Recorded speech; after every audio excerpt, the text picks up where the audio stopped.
curlews, sandpipers, redneck stints. These are just some of the 36 species of migratory shorebirds that visit Australia.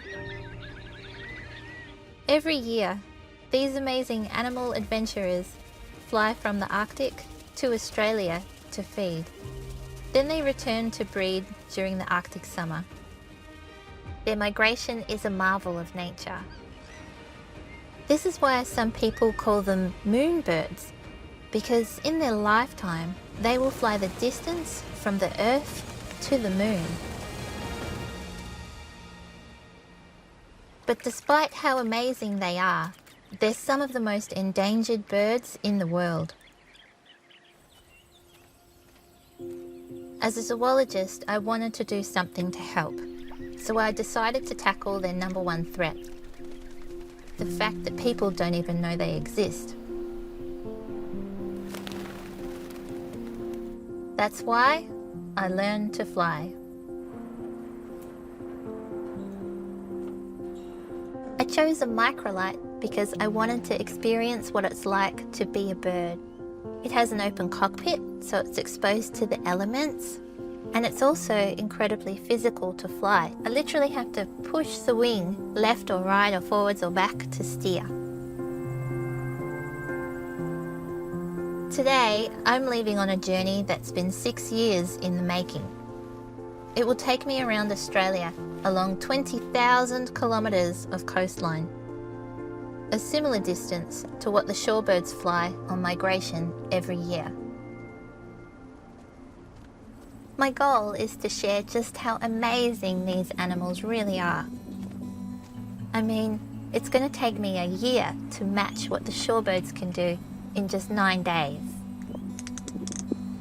I'm nervous.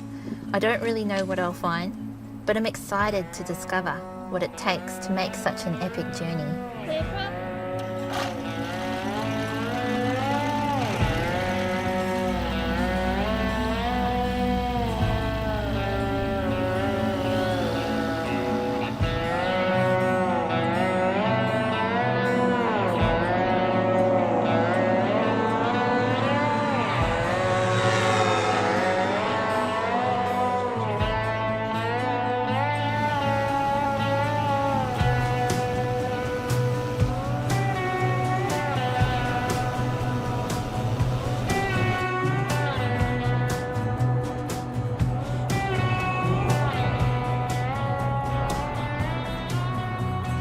I'm travelling to towns around Australia to help people understand the challenges facing our shorebirds, and so I can learn from those who are making a positive difference and share their stories.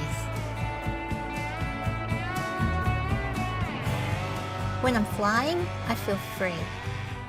I even feel calm.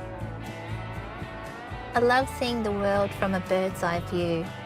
From up here, I gain a new perspective as I look down on this ancient and beautiful land.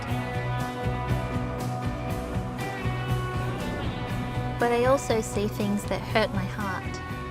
To see through their eyes is to look upon a shrinking world, as the places they need to live are increasingly the places we want to live.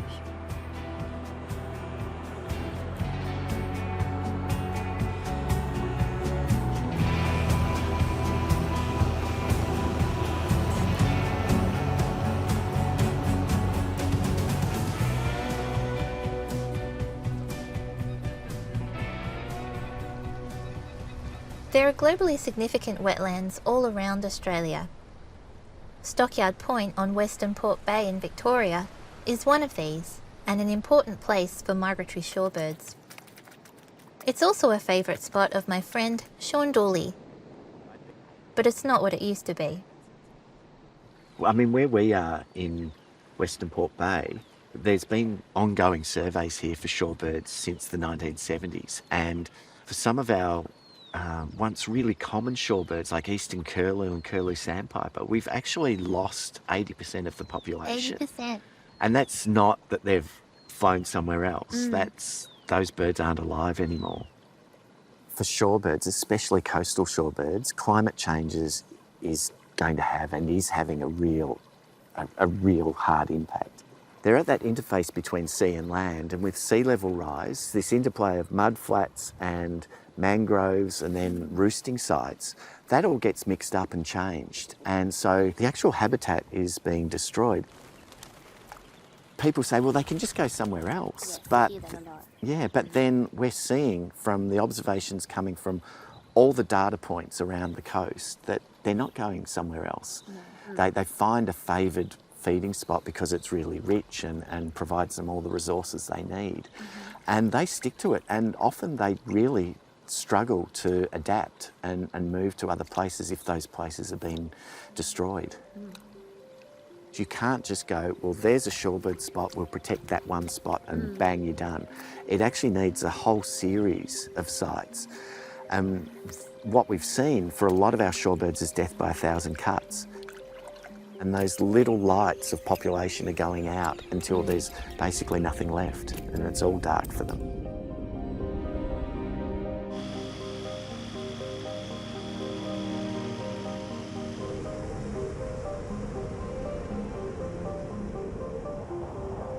Travelling alone can be hard. Being without your flock takes a toll, both emotionally and physically. But I remind myself that the path ahead is much tougher for our shorebirds. It's hard to see a place for them in the future we are forging.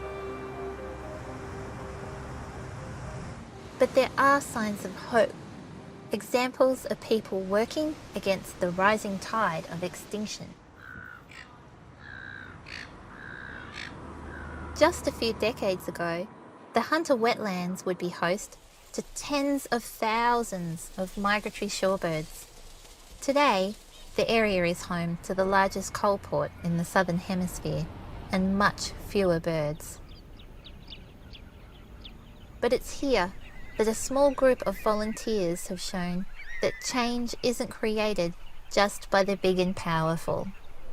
Members of the Hunter Bird Observers Club, like Tom Clark, have made a real difference to the lives of shorebirds here. For more than 20 years, they've worked tirelessly to rehabilitate parts of the wetlands, removing weeds, restoring habitat, and monitoring shorebird numbers. Over time, their dedication and commitment has paid off. Finally, you see one turn up, and then they start accepting the place, and eventually it becomes their main roost. That's a throw your hat in the air day, right? Yeah. That's a gorgeous thing to have. Yeah. I love what Tom and his friends have achieved because it's so ordinary. It's very simple. It's one person stepping up to rally other people and make a difference in their local area. Here is a demonstration of what you can do for very little dollars and resources except for human beings. Yeah. All you need is some people. Yeah. That's all you need. Yeah. Yeah. There's people like Tom all around Australia doing their part to keep the lights on for our shorebirds. I'm excited to meet them. Regardless of how we help, it all starts with understanding our connection to these birds and the places they rely on. It starts with loving our wetlands and coasts.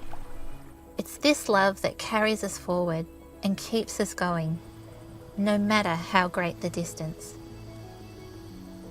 Because change is like migration. It doesn't happen overnight. Bit by bit, with care and consistency, we arrive somewhere new. After all, the journey from here to the moon starts with a single wing beat.